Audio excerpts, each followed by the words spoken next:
Welcome to Blessing Today. Blessing Todayയിലേക്ക് സ്വാഗതം. I believe today the Lord is going to do something big in your life. ദൈവം നിങ്ങളുടെ ജീവിതത്തിൽ എന്തോ വലിയ കാര്യങ്ങൾ ചെയ്യാൻ പോവുകയാണ് എന്ന് ഞാൻ വിശ്വസിക്കുന്നു. Yesterday we started thinking the uniqueness of our Lord Jesus. ഇന്നലെ നമ്മൾ യേശുവിന്റെ നിസ്തുല്യതയെക്കുറിച്ചാണ് നമ്മൾ ചിന്തിക്കാൻ And ആരംഭിച്ചത്. we saw how he was unique in his birth into this world. ഈ ലോകത്തിൽ അവന്റെ ജനനത്തിൽ അവൻ എത്രത്തോളം നിസ്തുല്യനായിരുന്നു എന്നതിനെക്കുറിച്ച് നമ്മൾ കണ്ടു And കഴിഞ്ഞു. today we are going to discuss about how Jesus' life was unique in this world. ഇന്ന് നമ്മൾ ഡിസ്കസ് ചെയ്യാൻ പോകുന്നത് ഈ ഭൂമിയിലുള്ള അവന്റെ ജീവിതത്തിൽ അവൻ എത്രത്തോളം നിസ്തുല്യനായിരുന്നു എന്നതിനെക്കുറിച്ചാണ്. Okay, who are today's sponsors? ആരാണ് ഇന്നത്തെ നമ്മുടെ സ്പോൺസർ എന്ന് നമുക്ക് നോക്കാം. മിഡിൽ ഈസ്റ്റിൽ നിന്ന് ഒരു വെൽവിഷറാണ് ആദ്യത്തെ നമ്മുടെ sponsor. Thank you so much.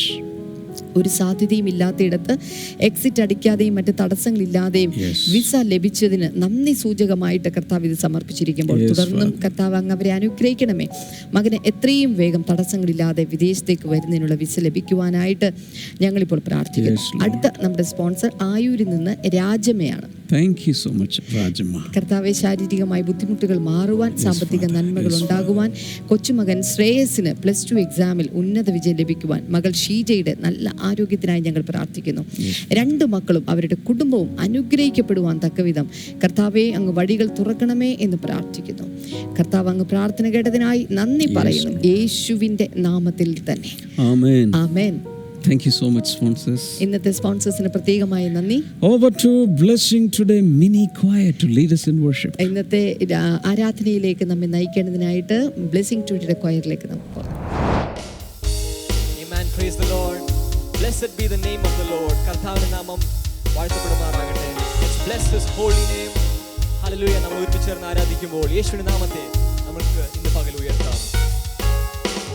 കർത്തൻ നാമം ഉയരട്ടെ, കർത്തൻ നാമം ഉയരട്ടെ, കർത്തൻ നാമം ഉയരട്ടെ ഭൂവിൽ, കർത്തൻ നാമം ഉയരട്ടെ, കർത്തൻ നാമം ഉയരട്ടെ, കർത്തൻ നാമം ഉയരട്ടെ ഭൂവിൽ. കർത്താവിന്റെ നാമം ബലമുള്ള ഗോപുരം, വിശുദ്ധന്മാർ ചേക്കേറും ആലയം. കർത്താവിന്റെ നാമം ബലമുള്ള ഗോപുരം, വിശുദ്ധന്മാർ ചേക്കേറും ആലയം. യേശു അത്രേ കർത്തൻ നാമം, യേശു അത്രേ കർത്തൻ നാമം, യേശു അത്രേ കർത്തൻ നാമം, യേശു അത്രേ കർത്തൻ നാമം ഭൂമിയിൽ. യേശു അത്രേ കർത്തൻ നാമം, യേശു അത്രേ കർത്തൻ നാമം, യേശു അത്രേ കർത്തൻ നാമം ഭൂമിയിൽ. കർത്താവിന്റെ നാമം, കർത്താവിന്റെ നാമം ബലമുള്ള ഗോപുരം, വിശുദ്ധന്മാർ ചേക്കേറും ആലയം.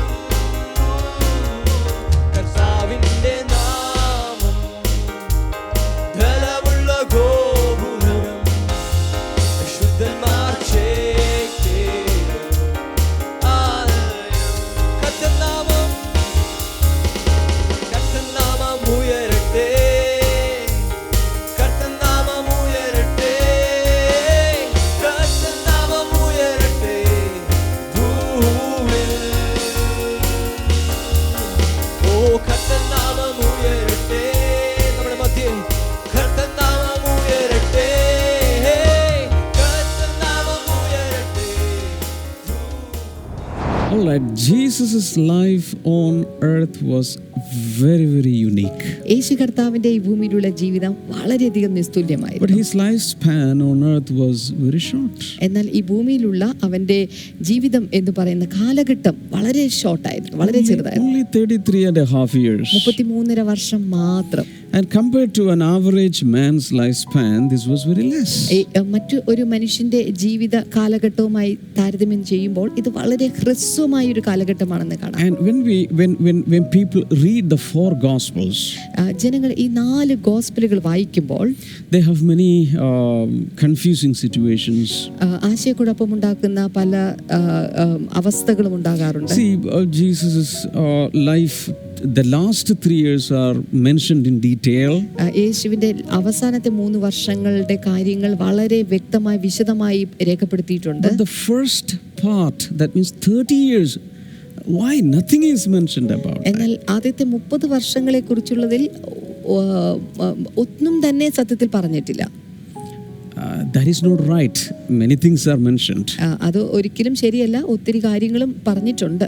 But more details are given about the last phase of his life. എന്നാൽ കൂടുതൽ വിശദാംശങ്ങൾ നമുക്ക് കാണാനായിട്ട് സാധിക്കുന്നത് യേശുവിന്റെ അവസാന കാലഘട്ടത്തിലെ ആ അവസാന ഭാഗത്താണ്. Remember, everything about Jesus was foretold in detail before he came into this world. ഈ ഭൂമിയിലേക്ക് അവർ വരുന്നതിന് മുന്നമേ തന്നെ അവനെക്കുറിച്ചുള്ള സകല കാര്യങ്ങളും മുൻകൂട്ടി സംസാരിക്കപ്പെട്ടവയായിരുന്നു.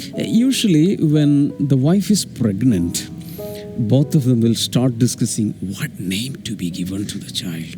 സാധാരണ ഒരു ഭാര്യ ഗർഭിണിയായിരിക്കുമ്പോൾ ഭാര്യയും ഭർത്താവും തമ്മിൽ പ്ലാൻ ചെയ്യുന്ന അല്ലെങ്കിൽ ചർച്ച ചെയ്യുന്ന ഒരു കാര്യമാണ് എന്ത് പേരാണ് കുഞ്ഞിന് ഇടേണ്ടത് എന്നുള്ളത്. Maybe they will find a boy's name and a girl's name. സാധാരണ അവരൊരു ആൺകുട്ടിയുടെ പേരും ഒരു പെൺകുട്ടിയുടെ പേരും ഒക്കെ കണ്ടെത്തി വെക്കും. If it is a boy, we can call him this. If it is a girl, we can call her this. ഒരു ആൺകുട്ടിയാണെങ്കിൽ ഈ പേരിടാം, പെൺകുട്ടിയാണെങ്കിൽ ഈ പേരിടാമെന്ന് കരുതും. Some people have no idea at all. ചില ആളുകൾക്ക് ആ കാര്യത്തിൽ ഒരു ഐഡിയയും ഇല്ല. They call me up and say, brother, tell a name for my son or a daughter. അവര് പറയാണ്, ബ്രദറെ ഒന്ന് പറ, എന്റെ മോനോ മോൾക്കോ വേണ്ടിയിട്ട് ഒരു പേരൊന്ന് പറഞ്ഞു തരാമോ എന്ന് വിളിക്കാറുണ്ട്. But what about Jesus' name? എന്നാൽ യേശുവിന്റെ പേരിന്റെ കാര്യത്തിൽ എന്തായിരുന്നു? Even before Jesus was born, centuries ago, his name was fixed. യേശു കർത്താവ് ജനിക്കുന്നതിന് നൂറ്റാണ്ടുകൾക്ക് മുന്നമേ അവന്റെ പേര് ഫിക്സ് ചെയ്ത് കഴിഞ്ഞിരുന്നു. The virgin shall be found with a child, and he shall be called Emmanuel, because he is God with us. ആമേൻ. കന്യക ഗർഭിണിയായി ഒരു മകനെ പ്രസവിക്കും. അവന് ഇമ്മാനുവേൽ, ദൈവം നമ്മോടുകൂടി എന്നർത്ഥമുള്ള ഇമ്മാനുവേൽ എന്ന് വിളിക്കപ്പെടും.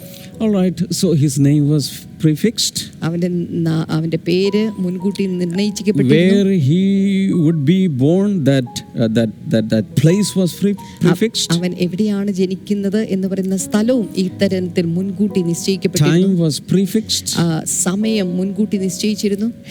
The whole life, all the events were prefixed. അവന്റെ ജീവിതത്തിലെ ഓരോ സംഭവങ്ങളും മുൻകൂട്ടി നിശ്ചയിക്കപ്പെട്ടവയായിരുന്നു. Even the words that he had to speak were all prefixed. അവൻ വായിലൂടെ സംസാരിക്കുന്ന വാക്കുകൾ പോലും മുൻകൂട്ടി നിശ്ചയിക്കപ്പെട്ടവയായിരുന്നു. Now people have a question, what was Jesus doing all those anonymous years, 30 years?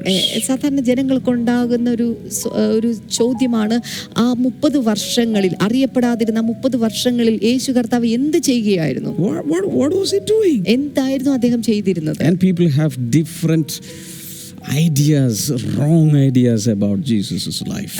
അപ്പോൾ ജനങ്ങൾക്ക് വ്യത്യസ്തമായിട്ടുള്ള തെറ്റായ ചില ആശയങ്ങളൊക്കെ ഈ വിഷയത്തിൽ ഉണ്ടാകാറുണ്ട്. Can I tell you what he was doing? എന്താണ് അവൻ ചെയ്തതെന്ന് എന്ന് ഞാൻ നിങ്ങളോട് പറയട്ടെ. What does the Bible say? Bible എന്താണ് പറയുന്നത്? He was growing. അവൻ വളരുകയായിരുന്നു. He was growing. അവൻ വളരുകയായിരുന്നു. Let's come to Luke chapter 2. ലൂക്കോസിന്റെ സുവിശേഷം 2-ാം അധ്യായത്തിലേക്ക് നമുക്ക് വരാം. 39 to 40. 39 മുതൽ 40 വരെയുള്ള വചനങ്ങൾ. When Joseph and Mary had done everything required by the law of the Lord, they returned to Galilee, to their own town of Nazareth, and the child grew and became strong and was filled with wisdom, and the grace of God was upon him. കർത്താവിന്റെ ന്യായപ്രമാണത്തിൽ കൽപ്പിച്ചിരിക്കുന്നതൊക്കെ നിവർത്തിച്ച ശേഷം അവർ ഗലീലയിൽ തങ്ങളുടെ പട്ടണമായ നസ്രത്തിലേക്ക് മടങ്ങിപ്പോയി. പൈതൽ വളർന്നു, ജ്ഞാനം നിറഞ്ഞു, ആത്മാവിൽ ബലപ്പെട്ടു പോന്നു, ദൈവകൃപയും അവന്റെ മേലുണ്ടായിരുന്നു. So he was growing. അവൻ വളരുകയായിരുന്നു. He was growing in wisdom. അവൻ ജ്ഞാനത്തിൽ He വളരുകയായിരുന്നു. was growing in strength. അതുപോലെ ശക്തിയിൽ He was വളരുകയായിരുന്നു. growing in grace. അതുപോലെ തന്നെ കൃപയിൽ വളരുകയായിരുന്നു. Hallelujah. Hallelujah. And All of us, we have anonymous years. നമുക്കും ഇതുപോലെ തന്നെ അറിയപ്പെടാത്ത ചില വർഷങ്ങളുണ്ടാകും. People don't know about Brother Damien's anonymous years. Brother ഡാമിയന്റെ ഇതുപോലെ അറിയപ്പെടാത്ത വർഷങ്ങളെ കുറിച്ച് ജനങ്ങൾക്ക് ഒരു പിടിയുമില്ലാത്ത വർഷങ്ങൾ. So in those anonymous years, for everyone's life, in the anonymous years, they are preparing, they are growing. ഇത്തരത്തിൽ ആരും അറിയാത്ത ആ വർഷങ്ങളിൽ അവർ തങ്ങളെ തന്നെ ഒരുക്കുന്ന അല്ലെങ്കിൽ അതിനുവേണ്ടി ചില ഒരുക്കങ്ങൾ നടത്തുന്ന ദിവസങ്ങളും സമയങ്ങളുമാണത്. So in his phase of life in Nazareth, mainly he was growing in wisdom, grace, strength, etc. അവിടെ നസ്രത്തിൽ അവൻ ആയിരുന്ന ഈ വർഷങ്ങൾ അവൻ ജ്ഞാനത്താലും അതുപോലെ ശക്തിയാലും ദൈവകൃപയാലും അവൻ വളരുകയും നിറയുകയും ചെയ്തിരുന്ന സമയമായിരുന്നു. When we read Luke chapter 2, ഇനിയിപ്പോൾ ലൂക്കോസിന്റെ സുവിശേഷം 2-ാം അധ്യായത്തിലേക്ക് വന്നാൽ 41 up to 52, 41 മുതൽ 52 വരെയുള്ള there വേദന, is an incident given there. അവിടെ ഒരു പ്രത്യേക സംഭവം അവിടെ പറഞ്ഞിട്ടുണ്ട്. This is an incident that happened in the life of Jesus when he was 12 years. യേശു കർത്താവിന് 12 വയസ്സ് പ്രായമുള്ള സമയത്ത് സംഭവിച്ച ഒരു പ്രത്യേക സംഭവമാണ് അവിടെ എടുത്തു പറഞ്ഞിരിക്കുന്നത്. And that throws some light into Jesus' anonymous years also. യേശുവിന്റെ അറിയപ്പെടാതിരിക്കുന്ന കാലഘട്ടത്തിലേക്ക് വെളിച്ചം വീശുന്ന ഒരു കാര്യം കൂടിയാണ് അവിടെ നമുക്ക് കാണാൻ സാധിക്കുന്നത്. Let's read that text now. ആ ഒരു ഭാഗം നമുക്ക് ഒരുമിച്ച് ചേർന്ന് വായിക്കാം. Every year Jesus' parents went to Jerusalem for the festival of the Passover. അവന്റെ അമ്മയപ്പന്മാർ ആണ്ടുതോറും പെസഹ പെരുന്നാളിന് യെരുശലേമിലേക്ക് പോകും. You know, in those days it was like a pilgrimage. ആ കാലഘട്ടത്തിൽ അതൊരു തീർത്ഥാടന യാത്ര പോലെയാണ്. Nazareth is in the north of Jerusalem. യെരുശലേമിന്റെ ഏതാണ്ട് വടക്ക് ഭാഗത്തായിട്ട് കാണുന്ന സ്ഥലമാണ് നസറേത്ത് എന്നുള്ളത്. And for Passover, from different parts of the nation and even from other nations, people used to come to Jerusalem for that yearly festival. വർഷത്തിലൊരിക്കൽ ആണ്ടിലൊരിക്കൽ നടക്കുന്ന പെസഹ പെരുന്നാളിന്റെ സമയത്ത് ഈ നസ്രത്ത് പോലുള്ള ഗ്രാമങ്ങളിലുള്ള അല്ലെങ്കിൽ ചെറുപട്ടണങ്ങളിലുള്ള ആളുകളെല്ലാം തന്നെ യെരുശലേമിലേക്ക് വർഷത്തിലൊരിക്കൽ തീർത്ഥയാത്രയായിട്ട് വരാറുണ്ടായിരുന്നു. And it says every year Jesus' parents went to Jerusalem for the festival of the ഇവിടെ Passover. പറയുന്നത് എല്ലാ ആണ്ടുതോറും യേശുവിന്റെ അമ്മയപ്പന്മാർ പെസഹ പെരുന്നാളിന് യെരുശലേമിലേക്ക് That പോകുമായിരുന്നു. means Jesus also was coming along with them. അതിന്റെ അർത്ഥം യേശു കർത്താവും തങ്ങളോടൊപ്പം അവരോടൊപ്പം പോകുമായിരുന്നു. So when they went, they used to go as a team, a group of many people from the family, from the neighbors, all of them together. They were traveling as a group. സാധാരണ ഇങ്ങനെ ഒരു യാത്ര നടത്തുമ്പോൾ അവരൊരു സംഘമായിട്ടാണ്, അവരുടെ ബന്ധുക്കൾ, അവരുടെ അയൽവക്കത്തുള്ളവർ, ഇവരെല്ലാവരും കൂടി ചേർന്ന് ഒരു സംഘമായിട്ടാണ് സാധാരണ യാത്ര ചെയ്യുന്നത്. 42. When he was 12 years old, he went up to the festival according to the custom. അവന് 12 വയസ്സായപ്പോൾ അവർ പതിവ് പോലെ പെരുന്നാളിന് പോയി. After the festival was over, while his parents were returning home, the boy Jesus stayed behind in Jerusalem, but they were unaware of it. പെരുന്നാൾ കഴിഞ്ഞ് മടങ്ങി പോരുമ്പോൾ ബാലനായ യേശു യെരുശലേമിൽ താമസിച്ചു, അമ്മയപ്പന്മാരോ അറിഞ്ഞില്ല. Thinking he was in their company, they traveled on for a day. Then they began looking for him among their relatives and friends. സഹയാത്രക്കാരുടെ കൂട്ടത്തിൽ ഉണ്ടായിരിക്കുമെന്ന് അവർ ഊഹിച്ചിട്ട് ഒരു ദിവസത്തെ വഴി പോന്നു. പിന്നെ അവനെ ബന്ധുക്കളുടെയും പരിചയക്കാരുടെയും ഇടയിൽ തിരഞ്ഞു. I told you all of them were traveling together. ഞാൻ പറഞ്ഞല്ലോ എല്ലാവരും ഒരുമിച്ച് സംഘമായിട്ടാണ് യാത്ര ചെയ്യുന്നത്. When they did not find him, they went back to Jerusalem to look for him. അവനെ കാണാഞ്ഞിട്ട് അവനെ അന്വേഷിച്ചുകൊണ്ട് യെരുശലേമിലേക്ക് മടങ്ങിപ്പോയി. After 3 days, they found him in the temple courts, sitting among the teachers, listening to them and asking them questions. 3 നാൾ കഴിഞ്ഞ ശേഷം അവൻ ദൈവാലയത്തിലെ ഉപദേഷ്ടാക്കന്മാരുടെ നടുവിലിരിക്കുന്നതും അവരുടെ ഉപദേശം കേൾക്കുകയും അവരോട് ചോദിക്കുകയും ചെയ്യുന്നതും കണ്ടു. Wow. What is happening here? ഇവിടെ എന്താണ് സംഭവിച്ചിരിക്കുന്നത്? Jesus is now found 12 years, only 12 years. Jesus is now found among the teachers, rabbis, listening to them and asking them questions. യേശു കർത്താവ് ഇപ്പോൾ അവിടെയുള്ള അധ്യാപകർ അല്ലെങ്കിൽ ഗുരുക്കന്മാരുടെ കൂടെ, റബ്ബായിമാരുടെ കൂടെ അവരോട് ചോദ്യങ്ങൾ ചോദിച്ചുകൊണ്ടിരിക്കുന്ന കാഴ്ചയാണ് അവിടെ കാണുന്നത്. That means a curious Jesus who wants to know more of the spiritual things, more of the law, more of the word of God. ഇവിടെ നമുക്ക് കൂടുതൽ വചനഭാഗങ്ങൾ, കൂടുതൽ തിരുവെഴുത്തുകളെ, കൂടുതൽ ആത്മിക കാര്യങ്ങളെ മനസ്സിലാക്കുവാനുള്ള താല്പര്യമുള്ള, വാഞ്ചയുള്ള യേശുവിനെയാണ് നമുക്ക് കാണാൻ സാധിക്കുന്നത്. Everyone who heard him was amazed at his understanding and his answers. അവന്റെ വാക്ക് കേട്ടവർക്ക് എല്ലാവർക്കും അവന്റെ വിവേകത്തിലും ഉത്തരങ്ങളിലും വിസ്മയം തോന്നി. Some children will exhibit their calling in life very early in life. ചില കുഞ്ഞുങ്ങൾ അവരെക്കുറിച്ചുള്ള, അവരുടെ ജീവിതത്തെക്കുറിച്ചുള്ള ലക്ഷ്യം എന്താണ്, വിളി എന്താണ് എന്നുള്ളത് അവരുടെ ചെറിയ പ്രായം മുതലേ തന്നെ അവർ പ്രദർശിപ്പിക്കാറുണ്ട്. Singing, preaching, becoming an engineer or a doctor or becoming a scientist, becoming a craftsman or something like that. ഒരു പ്രീച്ചർ എന്നുള്ളത്, അല്ലെങ്കിൽ പാട്ടുകാരൻ എന്നുള്ളത്, അല്ലെങ്കിൽ ഒരു എഞ്ചിനീയർ എന്നുള്ളത്, ഒരു ഡോക്ടർ എന്നുള്ളത് വളരെ ചെറുപ്പം മുതലേ അവരതിൻ്റെ വാസനകൾ പ്രകടിപ്പിക്കാറുണ്ട്. And some parents will not understand it. എന്നാൽ ചില മാതാപിതാക്കൾ അത് തിരിച്ചറിയാറില്ല. This was what was happening with Jesus' parents. ഇവിടെ ഇതാണ് യേശുവിന്റെ മാതാപിതാക്കൾക്ക് സംഭവിച്ചിരിക്കുന്നത്. Coming to 48, when his parents saw him, they were astonished. His mother said to him, "Son, why have you treated us like this? Your father and I have been anxiously searching for you." അമ്മ അവനോട്, മകനെ, ഞങ്ങളോട് ഇങ്ങനെ ചെയ്തത് എന്ത്? നിന്റെ അപ്പനും ഞാനും വ്യസനിച്ചുകൊണ്ട് നിന്നെ തിരഞ്ഞു എന്ന് പറഞ്ഞു. Because 3 days they were searching for him. കാരണം 3 ദിവസമായി അവരെ തിരഞ്ഞുകൊണ്ടിരിക്കുകയാണ്. Why were you searching for me? He asked. Didn't you know I had to be in my father's house? അവൻ അവരോട്, എന്നെ തിരഞ്ഞത് എന്തിന്? എൻ്റെ പിതാവിനുള്ളതിൽ ഞാൻ ഇരിക്കേണ്ടത് എന്ന് നിങ്ങൾ അറിയുന്നില്ലയോ എന്ന് പറഞ്ഞു. He was talking about his father's house.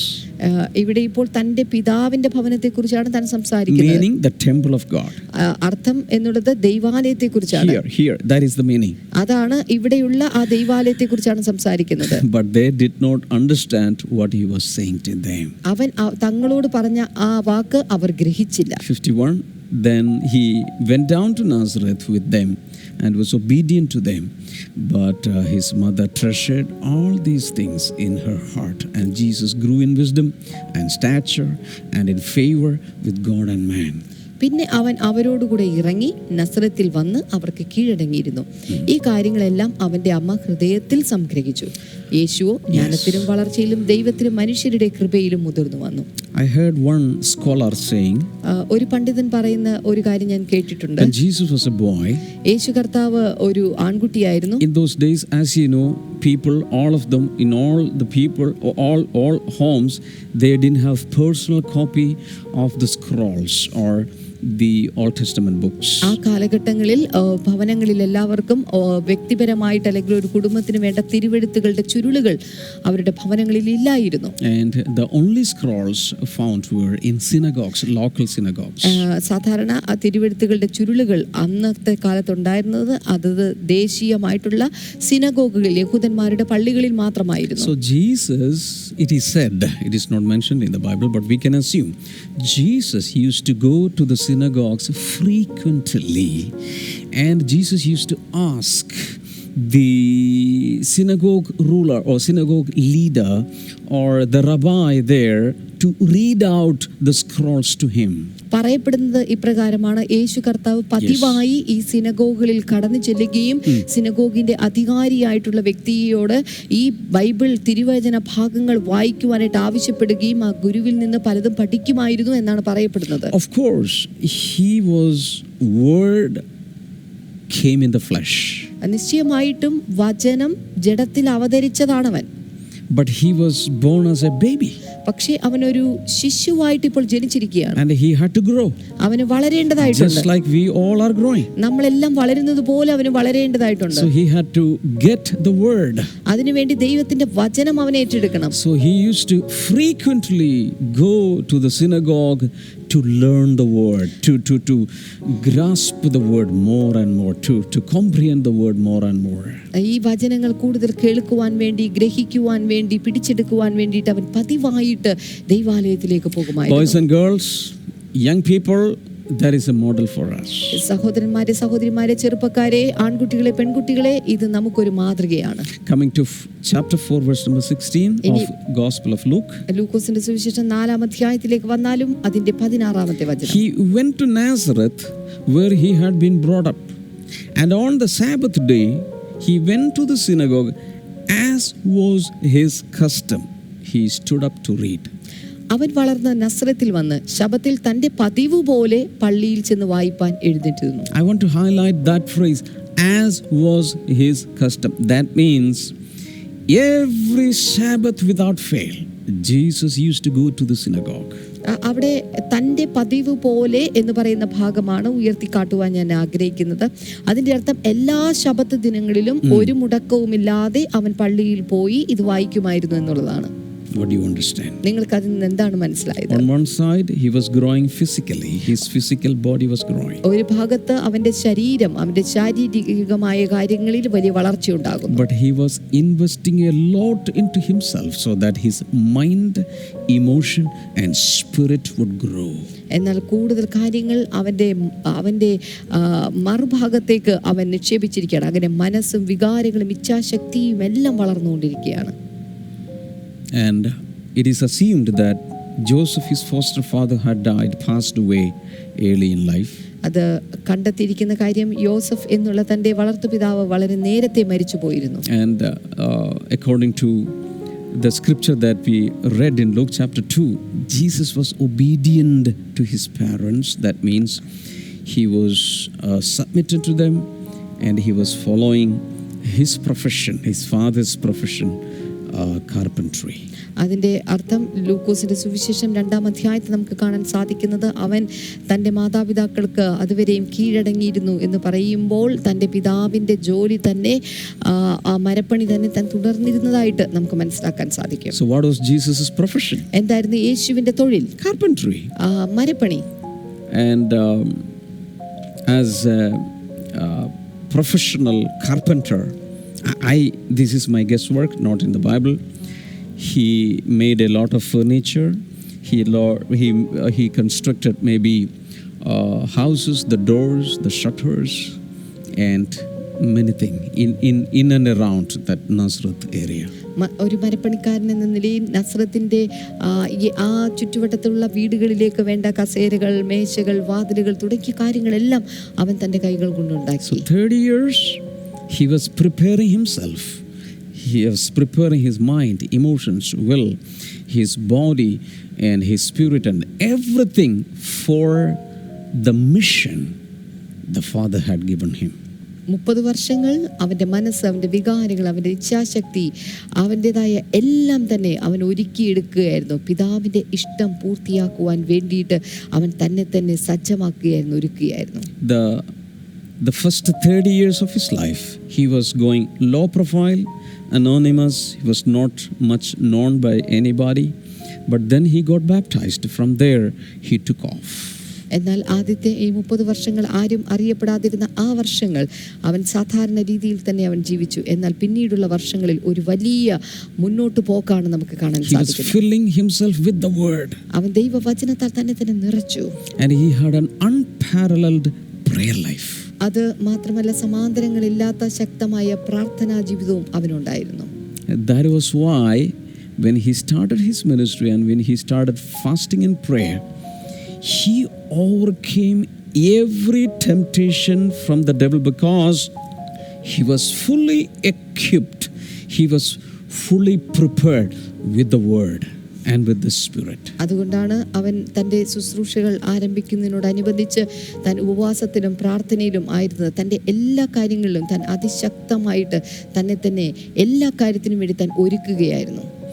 And that was why he could lead a holy life. അതുകൊണ്ടാണ് അവൻ ഒരു വിശുദ്ധ ജീവിതം നയിക്കാൻ സാധിച്ചത്. That means if he wanted, he could sin, but he did not sin. That's what the Bible says. അവന് വിചാരിച്ചെങ്കിൽ അവന് പാപം ചെയ്യാമായിരുന്നു, പക്ഷേ അവൻ പാപം ചെയ്തില്ല എന്ന് ബൈബിൾ പറയുന്നു. 1 Peter chapter 2 verse number 22.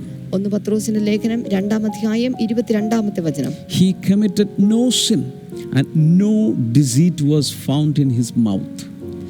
അവൻ പാപം ചെയ്തിട്ടില്ല, അവന്റെ വായിൽ വഞ്ചന ഒന്നും ഉണ്ടായിരുന്നില്ല. And 1 John 3 and verse number 5. ഒന്ന് യോഹന്നാന്റെ ലേഖനം 3-ാം അധ്യായം അതിന്റെ 5-ാമത്തെ വചനം. But you know that he appeared so that he might take away our sins, and in him is no sin.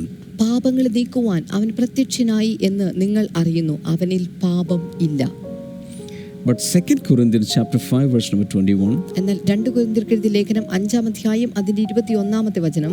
God made him who had no sin to be sin for us, so that in him we might become the righteousness of God.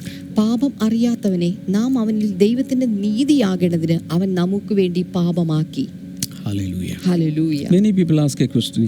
Jesus is not a full man because a man becomes full when he gets married. യേശു കർത്താവ് ഒരു പൂർണ്ണ മനുഷ്യനായിരുന്നില്ല. ഒരു പൂർണ്ണ മനുഷ്യനായിരുന്നെങ്കിൽ അവൻ വിവാഹം കഴിക്കുമായിരുന്നു. So why didn't Jesus get married? അതുകൊണ്ട് എന്തുകൊണ്ടാണ് യേശു വിവാഹം People have കഴിക്കാത്തത്? asked me that question. എന്നോട് ഈ ചോദ്യം പല ജനങ്ങൾ ചോദിച്ചിട്ടുണ്ട്. So Jesus is not a complete man. യേശു കർത്താവ് ഒരു പൂർണ്ണ മനുഷ്യനല്ല. See, when he came last time to this world, his main mission was not marriage. അവൻ അവസാനമായി ഭൂമിയിലേക്ക് വന്നപ്പോൾ അവന്റെ പ്രധാന ദൗത്യം എന്ന് പറയുന്ന ഉദ്ദേശ ലക്ഷ്യം എന്ന് പറയുന്ന വിവാഹം കഴിക്കുക എന്നുള്ളതായിരുന്നില്ല. I will talk about his mission, the uniqueness of his mission later.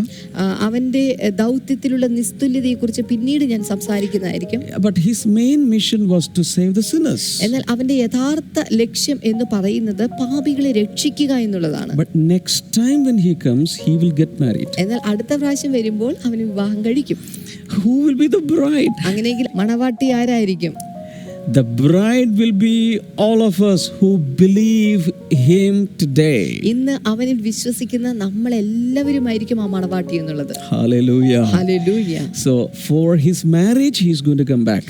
ആ വിവാഹത്തിന് വേണ്ടിയിട്ട് അവൻ ഇനി മടങ്ങി വരും. That will be a spiritual marriage, not a physical union. അതൊരു ആത്മീക വിവാഹമാണ്, അല്ലാതെ അതൊരിക്കലും ഭൗതികമായിട്ടുള്ള ഒരു കൂടിച്ചേരലല്ല. So take from his womb to tomb, his life on earth was unique. അവന്റെ ഗർഭധാരണം മുതൽ കല്ലറ വരെ അവന്റെ ജീവിതം ഉടനീളം നോക്കിയാൽ അവൻ നിസ്തുല്യനായിരുന്നു എന്ന് കാണാം. Hallelujah. Hallelujah. I am proud to serve him. അവനെ സേവിക്കുന്നതിൽ ഞാൻ വളരെ അഭിമാനിയാണ്. What about you? നിങ്ങളുടെ കാര്യം എന്താണ്? Have you surrendered your whole life to the Lord Jesus? കർത്താവിന് വേണ്ടി നിങ്ങളുടെ ജീവിതം മുഴുവൻ നിങ്ങൾ സമർപ്പിച്ചിട്ടുണ്ടോ? Your life also will be transformed. നിങ്ങളുടെ ജീവിതവും ഇതുപോലെ മാറ്റിമറിക്കപ്പെടും. Shall we listen to one testimony now? നമുക്ക് ഒരു ടെസ്റ്റിമണി ഈ സമയത്ത് കേൾക്കാം.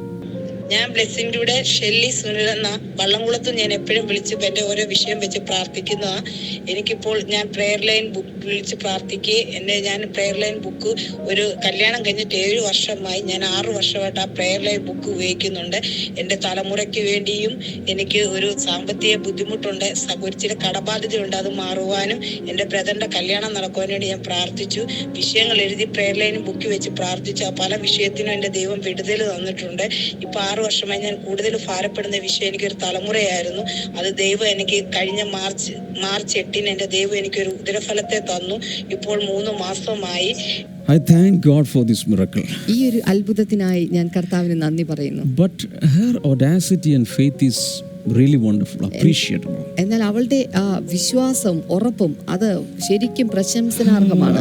Because 6 years she used that prayer diary, and till she conceived she was praying. ഓർക്കുക, അവൾ 6 വർഷത്തോളം ഈ പ്രയർ ഡയറി എടുത്ത് അവൾ ഗർഭവതിയാകുന്നത് വരെ അവൾ പ്രാർത്ഥിച്ചു. That is really great. അത് വളരെ അത്ഭുതകരമായ If you have a prayer diary, write your prayer request in that, believe, and in faith you continue to pray consistently, and the Lord will one day give you answer. നിങ്ങളുടെ കയ്യിലൊരു prayer diary ഉണ്ടെങ്കിൽ ഇതുപോലെ തന്നെ തുറന്നു വെച്ച് നിങ്ങളുടെ വിഷയങ്ങൾ എഴുതി വെച്ച് പ്രാർത്ഥിക്കാൻ തുടങ്ങുക. ഒരു ദിവസം ദൈവം നിങ്ങൾക്ക് വേണ്ടി അത്ഭുതങ്ങൾ ചെയ്യും. Shall we pray together now? നമുക്ക് ഒരുമിച്ച് ചേർന്ന് പ്രാർത്ഥിക്കാം. Father Lord, I bless your people.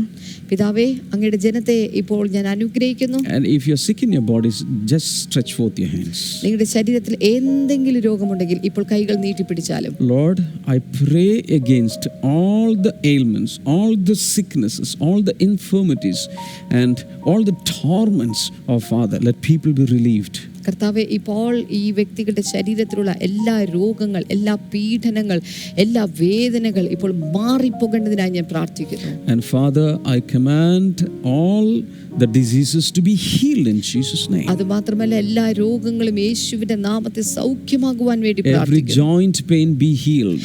എല്ലാ ജോയിന്റിന്റെ വേദനകൾ ഇപ്പോൾ സൗഖ്യമാകട്ടെ. Thank you, Father.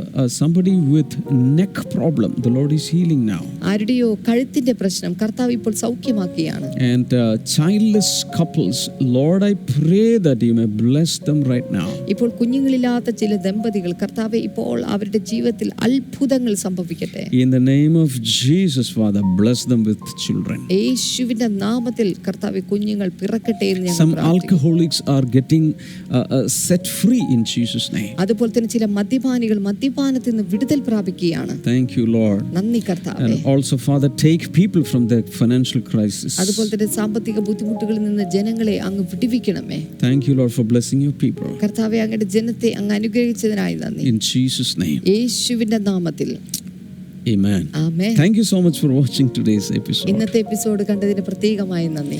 And continue watching every day. എല്ലാ ദിവസവും മുടങ്ങാതെ കാണുക. And I request all of you to send the link of this video to all your friends and foes. നിങ്ങളുടെ എല്ലാ കൂട്ടുകാർക്കും ഈ വീഡിയോന്റെ ലിങ്ക് അയച്ചു കൊടുക്കുക. God bless you all. See you tomorrow. Bye-bye. ദൈവം നിങ്ങളെ ധാരാളമായി അനുഗ്രഹിക്കട്ടെ. നാളെ നമുക്ക് വീണ്ടും കാണാം. By. Blessed be the name of the Lord. We sing, blessed be the name of the Lord. Blessed be the name of the Lord. Blessed be the name of the Lord, the Most High. And blessed be the name of the Lord. Blessed be the name of the Lord. Blessed be the name of the Lord, the Most. One more time to sing it out. Blessed be the name. Blessed be the name of the Lord. Sing, blessed be the name of the Lord.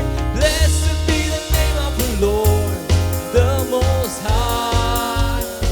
We bless your name. Blessed be the name of the Lord. Blessed be the name of the Lord. Blessed be the name of the Lord, the Most High. Blessed be